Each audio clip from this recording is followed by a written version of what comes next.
compartilhar algo da palavra de Deus e algo também que faz bem para a vida, questões nossas que muitas vezes a gente não sabe que estão associadas às questões também que Deus já havia previsto que nós teríamos que enfrentar durante a nossa vida.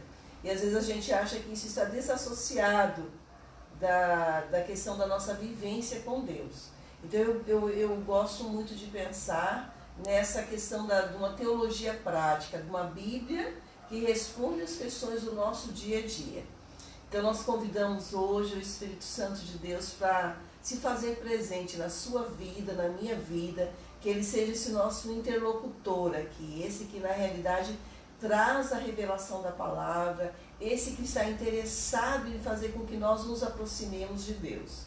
E hoje eu trago uma reflexão, na realidade uma reflexão baseada na palavra, de algo que não só tem me inquietado, mas tem sido elementos que me direcionam a uma vida que, na busca de uma ética cristã, uma ética, uma moral social, e não é fácil a gente se ajustar e perceber que nós somos tão limitados, e às vezes a gente tem questões culturais que até interferem na nossa vida cristã e na nossa representação de reino de Deus.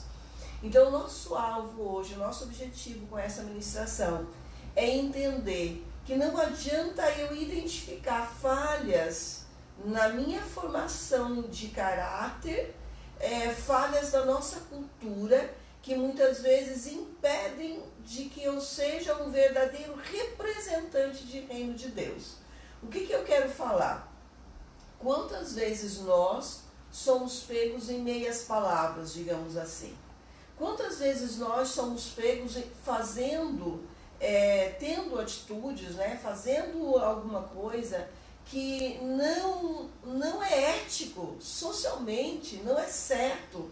E a gente às vezes está fazendo aquilo por alguma pressão, digamos uma pressão no trabalho, de um chefe que esteja te cobrando uma atitude que você sabe que não é certa, ou até naquele famoso ir na onda, tipo, todo mundo está fazendo, por que eu não vou fazer? Por exemplo, agora nós tivemos um apoio do governo, às vezes a pessoa sabe que ela não se encaixa naquele perfil, mas está tão facilitado o processo, e tantas pessoas estão pegando e não sei o quê, e nós começamos a criar argumentos que vão justificando essa nossa falha, Então, eu lembro bem, tem coisas que nos marcam, Marcam, e eu gosto de começar mostrando a nossa fragilidade. Então eu lembro bem que uma vez eu fui ao circo e comprei um ingresso para uma classe que não tinha uma boa visão. E próximo dali, quando começou a apresentação, próximo dali eu vi que tinha espaço num lugar bem melhor. Daí o que eu fiz? Como bom brasileiro, digamos, desculpa aí os brasileiros incluí-los nessa posição, o que eu fiz? Eu peguei e me desloquei para aquele lugar. E como isso até hoje afeta essa minha perspectiva de por que a gente age dessa forma?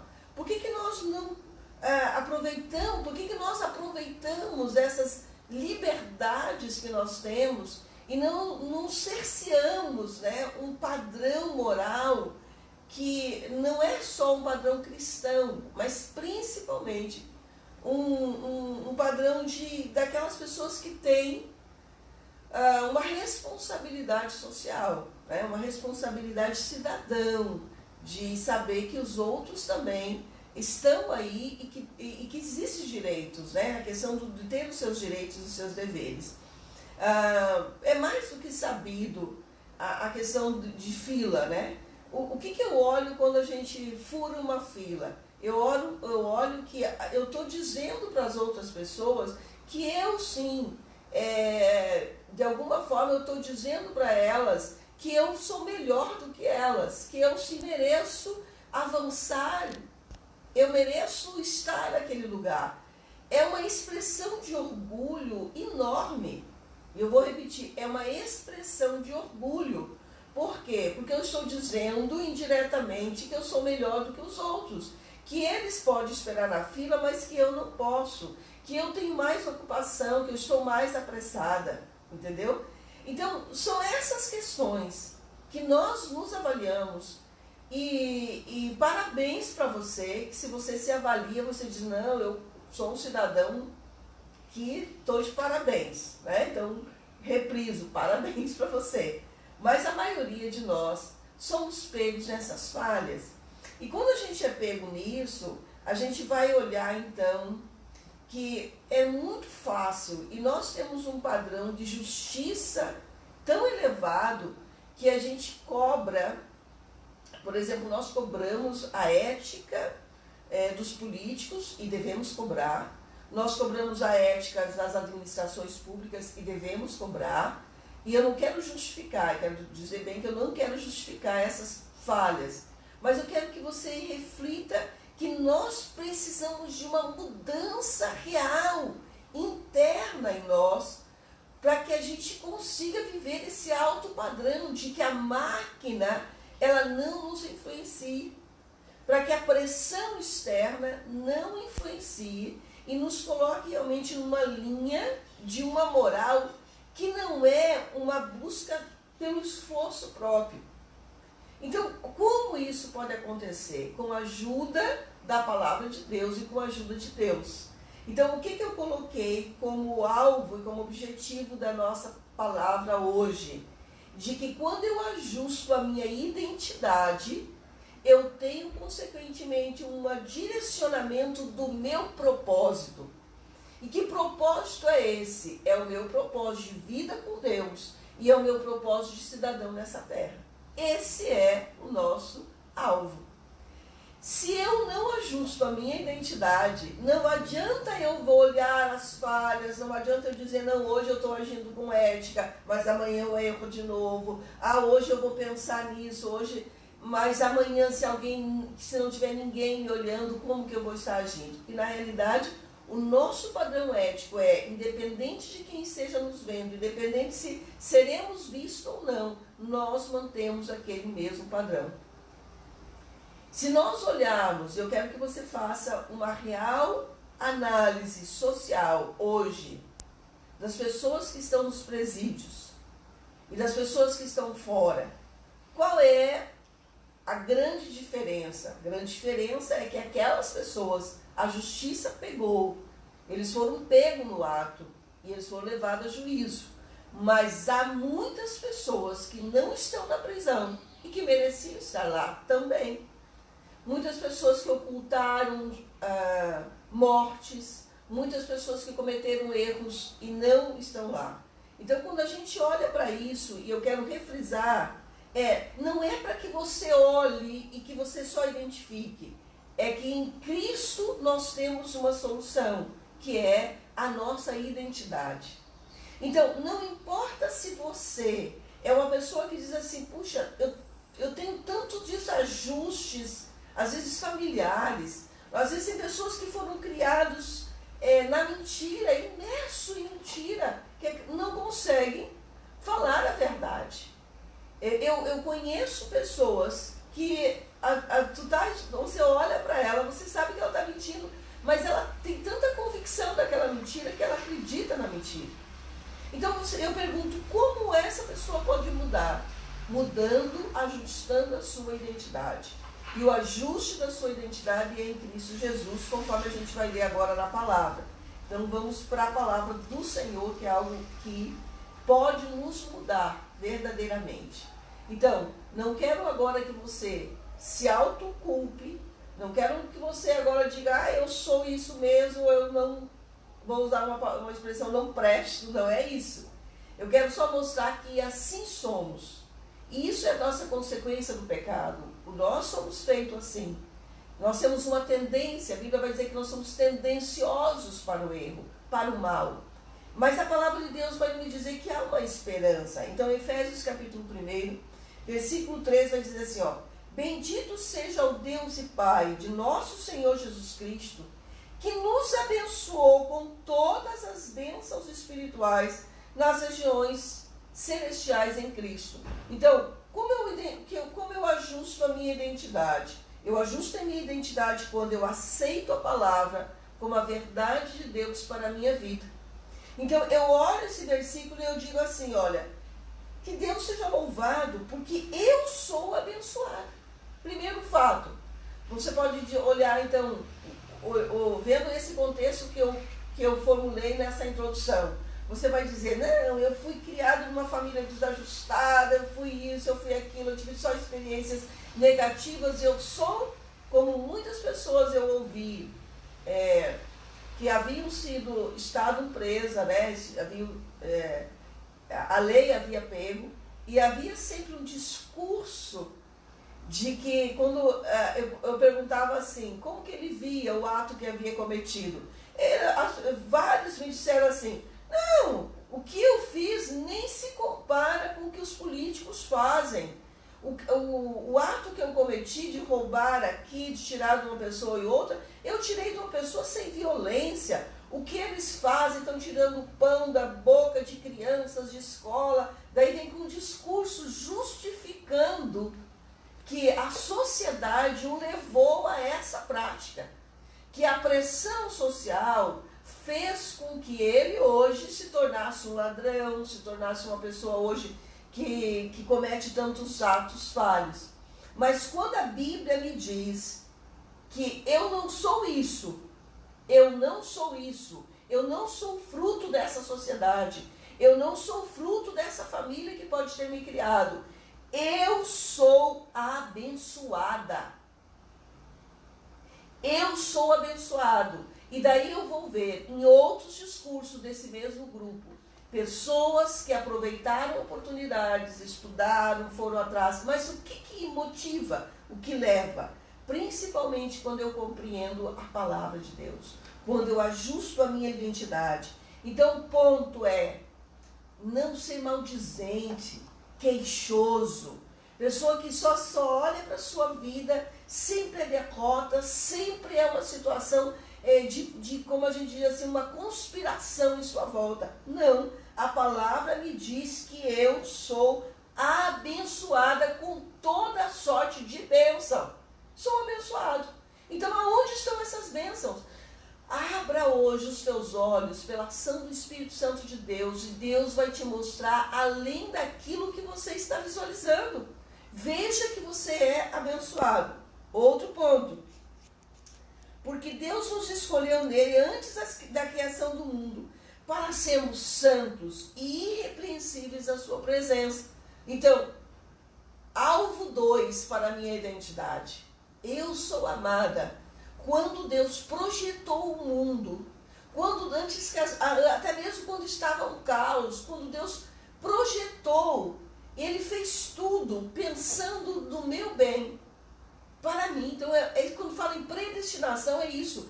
Deus, é como se Deus preparasse, né? Eu penso numa criança que está ali na praia, e ele vai fazendo uma menina, por exemplo, que vai fazendo aquele castelo, e tem uma bonequinha do lado, ela está pensando tudo, em fazer tudo para colocar a bonequinha ali dentro daquele castelo.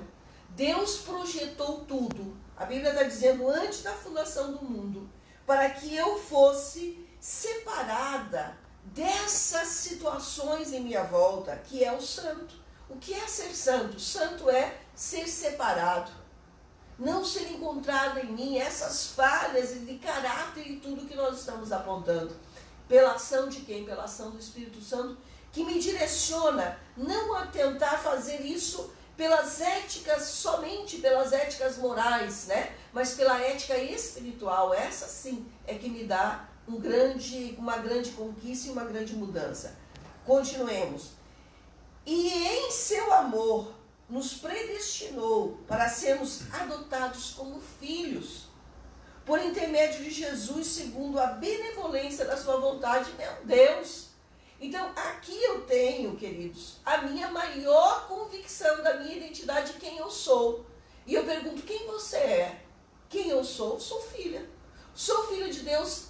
Como que me garante isso? A Bíblia está me garantindo por intermédio de Jesus Cristo.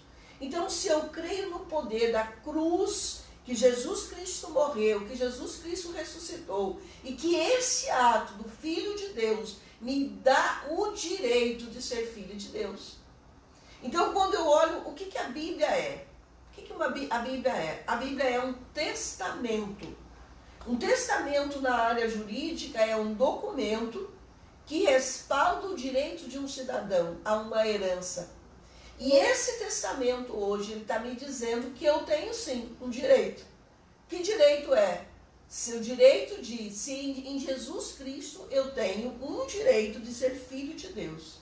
Então eu deixo de ser simplesmente criatura, a pessoa feita à imagem e semelhança de Deus. Uma pessoa destituída de caráter moral, uma pessoa que só tem a tendência ao erro, mas agora eu me torno um filho de Deus.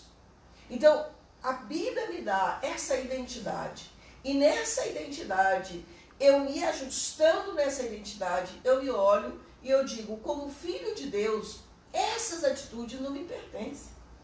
Como filho de Deus, eu tenho uma herança muito maior do que as coisas pequenas e as coisas materiais.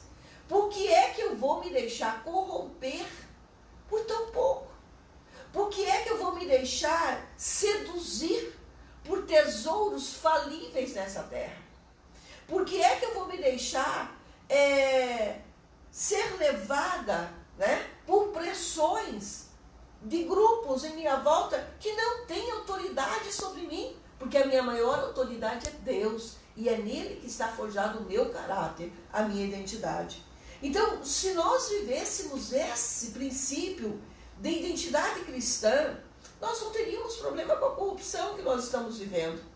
Nós não teríamos problema com pessoas que não sabem administrar os recursos públicos, com pessoas que desviam aquilo que deveria ser utilizado para o bem da humanidade, daqueles que são do direito, e eles estão desviando.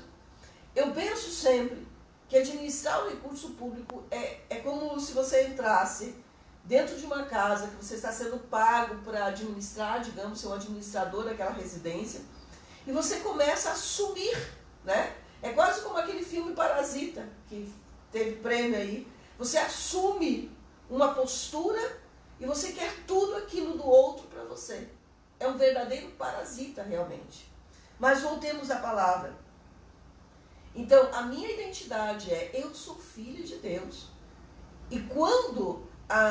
eu acho bem interessante porque assim, a igreja não é só historicamente, é estatisticamente, realmente é quem mais recupera do que qualquer outra entidade, seja ela legal, né, no aspecto de administração pública do governo, né, que intenta recuperar o cidadão, seja ela ONG, seja ela outras ações feitas para a recuperação do cidadão. A igreja, com a intervenção do Evangelho. Porque um cidadão que entende que aquilo que a sociedade diz para ele, você é um bandido, você é um assassino, você é isso, quando ele aceita a Jesus, ele diz, não, eu não sabia, mas tem um documento no meu nome, um testamento, que diz que agora eu tenho outra identidade. Então, por isso que a Bíblia vai dizer, as coisas velhas já passaram, eis que tudo se fez novo. Então, a justiça de Deus, ele dá um basta nesse nosso velho homem e transforma-nos numa nova criatura. E essa nova criatura, ela clama por uma nova atitude, que não é uma atitude mais forçada nesses padrões simplesmente da moral, mas agora a moral, ela faz parte dessa minha identidade. Ela já faz parte dessa nova construção. Então, olha, por quê? Porque agora eu entendendo que eu não sou mais uma pessoa qualquer, eu sou filha de Deus, eu entro, então, nessa herança que vai me dizer no versículo 6. Para que eu tenho, então? Qual é o meu propósito? Que daí eu falei, olha que interessante. Quando eu ajusto a minha identidade, eu entro no propósito. E qual é o meu propósito? O meu propósito é no versículo 6. Para o louvor da sua gloriosa graça, a qual nos outorgou gratuitamente no amado. Então, eu tenho essa identidade, não é agora para eu esnobar no sentido de eu posso tudo. Não. Quando eu tenho essa minha identidade restaurada, eu sirvo para o louvor da glória de Deus. As pessoas vão olhar para mim e dizer, esse é o verdadeiro Filho de Deus. Então, as atitudes que antes eu tinha e que não me representavam nem como um cidadão social, não tinha uma representação por conta dessas falhas de caráter, muito menos como cidadão do céu, agora as pessoas vão olhar e dizer, esse representa Deus. Esse é o verdadeiro representante de Deus. Nele, em Jesus, versículo 7, vai dizer, eu tenho a redenção, o perdão dos meus pecados pelo seu sangue, segundo a riqueza da sua graça. Então, eu sou perdoado. Eu largo de mão toda a culpa. Como eu coloquei aqui, quantas pessoas têm culpas de erros que são ocultados, ou de erros que podem ter sido aparentes, você pode estar até na prisão neste momento, pagando por essa culpa. Mas tem pessoas que às vezes esse pagamento na terra, pagamento legal, não tira a culpa interior. Tem pessoas que fizeram algo que diz assim, olha, eu posso ser preso, eu posso cumprir quantos anos forem, mas a culpa, o que eu fiz, eu nunca serei perdoado. E aqui em Cristo Jesus, nesse ajuste, ele vai dizer, nele eu tenho a redenção, o perdão dos meus pecados. Ai, que maravilha! Que maravilha essa palavra, de saber que aquilo que, mesmo a justiça terrena, tentando dizer, olha, entrega um cidadão para a sociedade de volta, dizendo, olha, está reabilitado, cumpriu a sua pena. E ele sente-se de qualquer, ainda se sente pesado pelo fardo da culpa. Mas em Cristo Jesus, nós podemos ser livres da culpa. Nós somos livres da culpa, porque aqui está me dizendo, eu tenho nele a redenção. Então, quando eu me olho no espelho, você vai dizer qual é a minha identidade? A minha identidade, eu fui amado por Deus. Antes que essa linda flor, antes que essa floresta maravilhosa, antes que esse grande cânion, antes que as grandes maravilhas do mundo, da natureza, eu fui projetada por Deus. Eu fui amada antes de tudo. Antes de tudo, ele já queria me chamar de filho. E ele enviou Jesus Cristo para que eu, em Cristo Jesus, tivesse essa nova identidade. E fosse hoje herdeira com Cristo de todas as bênçãos que Cristo tem, eu também tenho. E a Bíblia vai dizer mais ainda. Olhe para o Antigo Testamento, todas as promessas de Abraão. Você agora também é herdeiro. Em Cristo Jesus, nós somos herdeiros de todas as bênçãos dadas a Abraão. Meu irmão, que maravilha! E esta é a nossa justa identidade. Nele eu tenho a redenção, o perdão dos meus pecados pelo sangue. Então, quando eu olhar para mim, olho no espelho, quando vem o inimigo dizendo, você fez isso, sim, eu fiz, mas eu fui perdoado. Eu tenho a redenção. O perdão foi anulado. E daí é o segundo as riquezas da sua graça. E ele fez derramar sobre nós, com toda a sabedoria e entendimento, ele derramou sobre nós. E ele nos deu o Espírito Santo, que é esse que nos revela essa verdade. E daí por isso que eu digo, isso não é uma palavra de autoajuda. Não é uma palavra de que você vai para o espelho e vai dizer, vai repetir, isso vai acontecer. Isso é uma ação do Espírito Santo de Deus em nossas vidas. Quando eu chamo o Espírito Santo, eu quero viver essa palavra, ele me ajuda a viver essa palavra. E nos revelou o mistério da sua vontade. Então, qual o propósito? Deus tem um propósito revelado em Cristo Jesus na nossa vida. Ele tem um mistério revelado de acordo com o seu bom propósito que ele estabeleceu em Cristo. Deus estabeleceu um bom propósito. Então, assim, como eu coloquei, o que é que hoje, quando eu olho para a minha vida, o que é que eu preciso aprender com a palavra? Ajustar a minha identidade. E quando eu ajusto a minha identidade, uma coisa maravilhosa, e que eu citei, que eu estou vivendo e procurando viver, o outro não pode me influenciar. Vou repetir, o outro, a atitude do outro não pode influenciar quem eu sou. O que o outro faz não deve me levar a fazer aquilo que eu sei que eu não devo fazer, só porque o outro está fazendo. Então eu não vou mais com a manada, eu não vou mais ser levado. Eu sou uma pessoa não levada pela reação, mas pela ação. Então hoje o Espírito Santo de Deus vai nos levar a ter atitudes. E as atitudes hoje vai te tirar de qualquer situação que você esteja vivendo. Se você está vivendo hoje uma situação deprimente, anulado, sufocado, é porque você está reagindo às situações em tua volta. Mas hoje, em nome de Jesus, eu declaro sobre a tua vida uma ação do Espírito Santo, para que você viva ação. Ação, sabedoria, que venha o Espírito Santo de Deus, que diz o Espírito de entendimento, Espírito de revelação, Espírito de conhecimento, de sabedoria. Essa é a ação, isso é a minha identidade, isso é a tua identidade. Essa é a proposta de Deus. Uma identidade que me leva a ser aquilo que o grande propósito de Deus, que Ele estabeleceu em Cristo, segundo o versículo 9, o grande propósito. E é esse propósito que eu vou viver. É nesse propósito que eu vivo o meu dia a dia, que eu faço as minhas ações, que eu procuro, que eu estudo, que eu trabalho para cumprir o propósito de Deus nessa terra. Então, o meu propósito não é ser, porque eu fiz pós-doutorado, porque eu fiz isso e aquilo. Não é isso. Isso fez parte do grande propósito de Deus para que eu alcance aquilo que Deus quer, o propósito dele nessa terra, que é representá-lo como filha, que é representá-lo sem amarras. Isso me leva a uma vida de louvar e de servir a Deus sem também depender de que o outro no meu lado esteja fazendo. Sem justificativa de que eu estou aqui, mas meu marido não faz, meu esposo não quer fazer, meu filho não quer, então eu também não vou fazer. Não vou ir para a igreja, não vou servir a Deus. Não. Eu sou livre. Sou livre para amar a Deus, sou livre para servi-lo, sou livre para conhecer as dimensões da graça de Deus que há ainda de ser revelada dia a dia nas nossas vidas. Dia a dia Deus tem mares profundos, águas profundas a ser revelado. Hoje ainda Deus está nos revelando essa grandeza.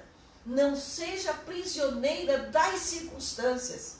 Não seja prisioneiro das circunstâncias. Deus nos projeta e ajusta a nossa identidade. Então eu quero orar com você hoje, declarando que a partir do momento que você aceita Jesus Cristo como teu Salvador, o Espírito Santo, ele tem responsabilidade de que a palavra, ela se cumpra em nós. Então vamos mirar hoje, olhar para o Senhor, e que essa palavra se torne verdade em nossas vidas. Que o ajuste da palavra, e que todo sentimento que você possa estar tendo, de se sentir perdido nessas inseguranças sociais, insegurança de futuro, Deus vai dizer, o meu Espírito que sabe o hoje e o amanhã, é onipotente, onisciente, onipresente, ele vai te dirigir para a boa terra que eu tenho preparado para você. Pai, em nome de Jesus, quero te louvar por essa palavra. Pai, eu quero te louvar porque o Senhor tem me ensinado. Eu quero te louvar porque o Senhor tem muito ainda a me ensinar. Eu quero te louvar, Senhor, porque tu sabes que o exercício de vivermos não influenciado pelas circunstâncias ou pelas pessoas em nossa volta, por nós mesmos. Porque às vezes, Senhor, nós somos enganados por nós, pelos nossos sentimentos que nos enganam e que nos levam a frustrações. Nós somos enganados por nós quando tentamos pela nossa verdade, a nossa justiça própria, pelos nossos padrões de ética. E às vezes nós somos pegos, Senhor. Quantas pessoas hoje podem estar até na prisão por um momento de ira e que fizeram e que cometeram atos que estão arrependidos e que acham que mesmo estando na prisão nunca serão perdoados. Cometeram ato contra pessoas que amavam, cometeram atos, Senhor, insanos contra outras pessoas. Mas hoje, Pai, que venha este perdão prometido na Tua palavra. Nós, Senhor, ajustamos a nossa identidade como filhos amados de Deus. que somos amados por Ti. E por este amor Tu deste o Teu Filho Jesus Cristo para morrer na cruz do Calvário. E Jesus, ao morrer e ressuscitar, levou com Ele todas as nossas culpas. E eu quero, Senhor, que neste momento, pela ação do Teu Espírito Santo, essa pessoa, ela seja liberta. Porque a Tua palavra, Senhor, ela me garante isso, que o Senhor veio para trazer luz aos cegos e declarar liberdade aos cativos. Não tem ninguém, não tem nenhuma ação, nenhum remédio, entorpecente, nada que tire o fardo da culpa, a não ser o perdão de Deus, a não ser, Senhor, o Senhor que traz a liberdade ao cativo. Hoje eu declaro liberdade a esse cativo, Senhor, e que ele possa viver, tomar uma atitude, Senhor, em Cristo Jesus, uma nova identidade, vivendo essa identidade. E eu declaro que nós viveremos, Senhor, como diz a Tua palavra, para o louvor da Tua glória. Nós viveremos porque nós somos o penhor da Tua herança. Nós viveremos essa palavra e que seja revelado a Tua vontade para essa pessoa, para a minha vida. Revela-nos a Tua vontade para vivermos o Teu propósito. Pai, nós queremos viver o Teu propósito hoje ainda. Queremos viver o Teu propósito projetado em grandes coisas que estão acima do nosso entendimento. Algo, Senhor, que as portas estão se abrindo hoje. E eu creio que o Senhor está articulando novas situações para experienciarmos, para vivermos, Senhor, um novo tempo, um tempo de conquista, de representação de filhos de Deus, herdeiros de promessas grandiosas. Ah, Senhor, como eu Te amo, como nós amamos a Tua palavra, como é bom, Senhor, entendemos que essa palavra, ela tem vida, ela tem poder, e eu declaro este poder de vida sobre cada um que está ouvindo neste momento. Em nome de Jesus, seja abençoado.